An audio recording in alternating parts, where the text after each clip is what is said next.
홈팀 북마케도니아.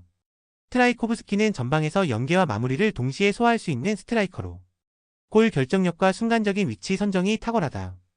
알리우스키는 측면에서 안으로 파고드는 인버티드 무브먼트를 통해 중앙 공간을 공략하며 트라이코브스키와의 연계로 위협적인 찬스를 꾸준히 만들어낸다. 바르디는 중원에서 킥 정확도를 앞세워 세트피스와 중거리 슈팅으로 득점 루트를 열어주는 핵심 자원이다. 북마케도니아는 전체적으로 좌우, 윙백과 중앙의 유기적 연계를 통해 다양한 공격 전개를 시도하며 인사이드 침투 패턴에서 강점을 보인다. 원정팀 리히텐슈타인. 루케 노타로는 전방에서 성실한 압박을 가하지만 결정력과 제공권에서 차이가 뚜렷하다. 세글람은 중원에서 볼 배급을 시도하나 압박이 강해질 경우 탈압박 능력이 부족해 쉽게 공을 잃는다. 하슬러는 활동량은 많지만 세밀한 전개 능력이 떨어져 공격에서 영향력이 제한적이다. 리히텐슈타인은 3-5-2 전형을 유지하며 수비 숫자를 늘리지만 파이널 서드에서 공간 통제가 허술해 강팀의 인사이드 침투를 막아내기 어렵다. 북마케도니아는 알리우스키의 침투와 트라이코브스키의 마무리, 바르디의 세트피스 옵션까지 공격 루트가 다채롭다. 리히텐슈타인은 3백으로 수비를 두텁게 가져가도 파이널 서드에서 공간 통제력이 떨어져 결국 북마케도니아의 압박을 견디기 어렵다. 따라서 이번 경기는 북마케도니아가 전술적 디테일과 공격 집중력을 앞세워 무난히 승리를 가져갈 가능성이 높다. 홈팀 리투아니아 포메이션은 4-2-3-1이며 파울라우스카스는 전방에서 버티는 힘은 있으나 압박 상황에서 탈압박 능력이 떨어진다. 돌지니코프는 이선에서 공격 전환을 시도하지만 템포를 살리지 못해 역습이 끊기는 장면이 잦다. 라시카스는 측면에서 돌파를 시도하나 상대 압박이 강할 경우 후방으로 물러서며 위협적인 장면이 줄어든다.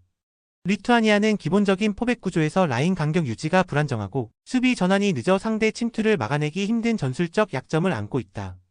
원정팀 네덜란드. 포메이션은 4-3-3이며 저스틴 클루이베르트는 좌측에서 빠른 돌파와 마무리 슈팅으로 상대 박스를 위협한다. 각포는 강력한 피니싱과 공간 활용 능력을 지녀 공격 루트를 다양화하며 상대 수비를 압박한다. 프랭키 데용은 메잘라 형태로 중앙에서 측면 공간을 향해 대각선 침투를 가져가며 전방 공격수에게 날카로운 어시스트를 공급한다. 네덜란드는 전방 압박과 빌드업 전환이 매끄러워 상대가 간격을 유지하지 못할 때마다 치명적인 찬스를 만들어낼 수 있다. 네덜란드는 프랭키 데용의 전개와 클루이베르트, 각포의 결정력으로 전술적 완성도를 보여줄 수 있다. 리투아니아는 포백 간격 유지와 압박 대응에서 약점을 드러내며 경기 내내 수세에 몰릴 가능성이 크다. 이번 경기는 네덜란드가 전술계인 역량 모두에서 압도하며 승리를 완성할 시나리오다.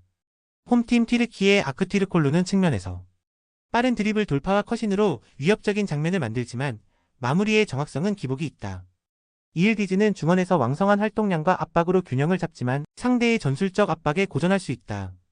귤러는 창의적인 패스와 슈팅을 모두 갖춘 자원으로 순간적으로 공격의 활로를 열 수 있으나 수비 가담에서의 집중력은 떨어진다.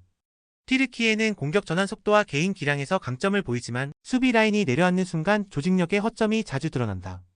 원정팀 스페인. 알바로 모라타는 박스 안에서 위치 선정과 침투 타이밍이 뛰어나며 컷백 패스를 마무리하는 결정력이 강점이다. 니코 윌리엄스는 폭발적인 스피드와 하프스페이스 침투로 상대 수비를 흔드는 핵심 자원이다. 미켈 메리노는 중원에서 플레이메이킹과 탈압박 능력으로 팀의 전개를 안정시킨다.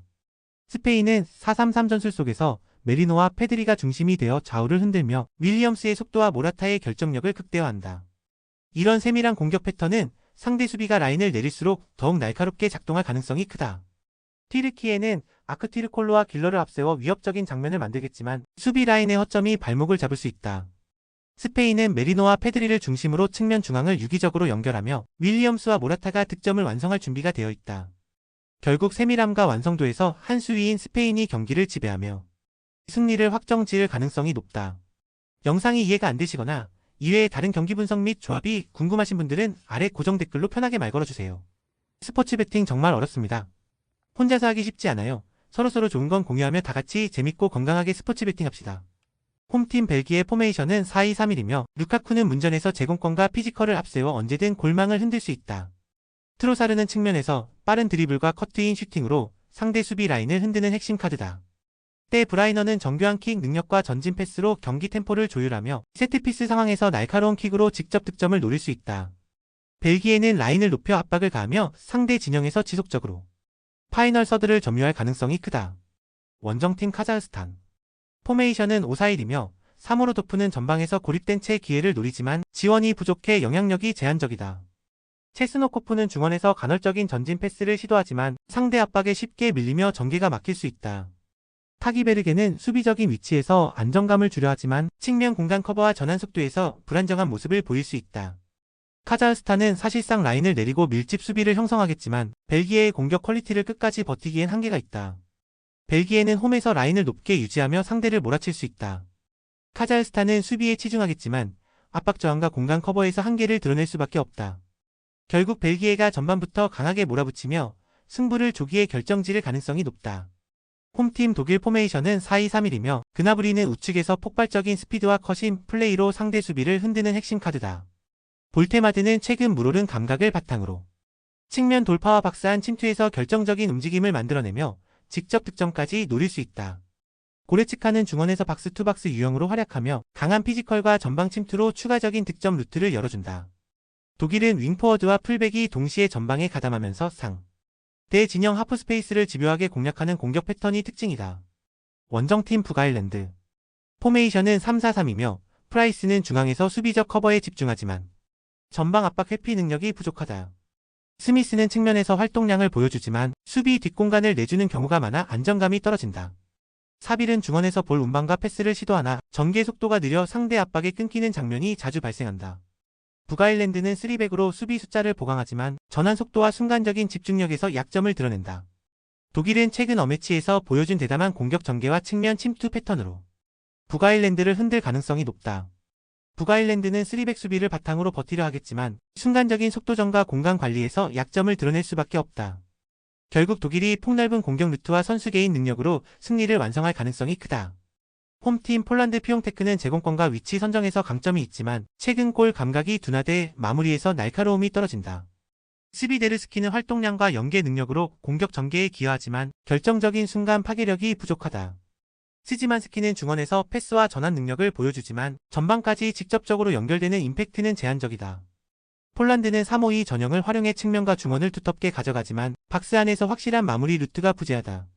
원정팀 핀란드 포우얀팔루는 전방에서 제공권 싸움에 나서지만 득점력은 예전만 못한 흐름이다. 옌센은 이선에서 왕성한 움직임을 보여주지만 공격의 창의성이나 변주가 부족하다. 앤트맨은 빠른 침투와 활동량으로 위협을 주지만 팀 전술이 단조로워 고립될 가능성이 크다. 핀란드는 3-5-1 전형 속에서 수비 안정은 유지되지만 공격 전개에서 변화를 주지 못하고 있다. 폴란드는 피용테크와 스비데르스키의 득점력이 살아나지 못하고 있고 핀란드 역시 전술적 단조로움 속에서 득점 루트가 막혀 있다. 결국 두 팀 모두 답답한 전개만 반복하며 공격이 무뎌지고 전후반 90분이 허무하게 소모될 가능성이 크다. 따라서 이번 경기는 무승부 시나리오가 가장 유력하다. 홈팀 룩셈부르크 포메이션은 5-3-2이며 로드리게스는 최전방에서 제공권과 침투 움직임으로 공격 기점을 만들지만 고립되는 경우가 잦다. 시나니는 측면과 중앙을 오가며 활로를 찾으려 하지만 상대 압박의 시도 자체가 무뎌지는 장면이 반복된다. 바이에르는 중원에서 수비적 커버와 빌드업 지원을 병행하나 빠른 템포의 전개를 감당하기에는 한계가 드러난다.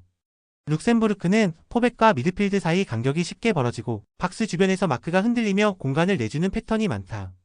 특히 박스투박스 전개를 사용하는 팀들에게는 대응력이 부족해 뒷공간 노출이 잦은 약점을 보여왔다.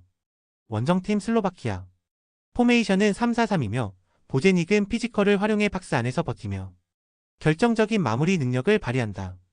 투프타는 빠른 침투와 연계 능력으로 측면과 중앙을 동시에 공략하며 전방 압박에도 기여한다. 슈란츠는 전형적인 박스투박스 형태로 후방과 전방을 유기적으로 연결하며 결정적인 순간 전방으로 스며드는 움직임이 강점이다. 슬로바키아는 세밀한 전개와 후방 교체 카드 활용이 돋보이는 팀으로 교체 자원들이 투입되는 시점마다 경기 흐름을 뒤집는 장면을 자주 만들어낸다. 특히 중앙 장악력과 박스 안 마무리에서 경쟁력을 갖춘 만큼 전술적 상성에서도 확실히 우위를 점한다. 룩셈부르크는 홈 이점을 살리려 하겠지만 구조적 약점과 전술적 한계가 명확하다.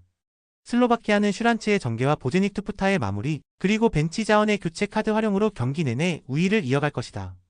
이번 경기는 결국 슬로바키아가 전술 완성도와 운영 능력에서 차이를 보여주며 승리를 가져갈 가능성이 높다.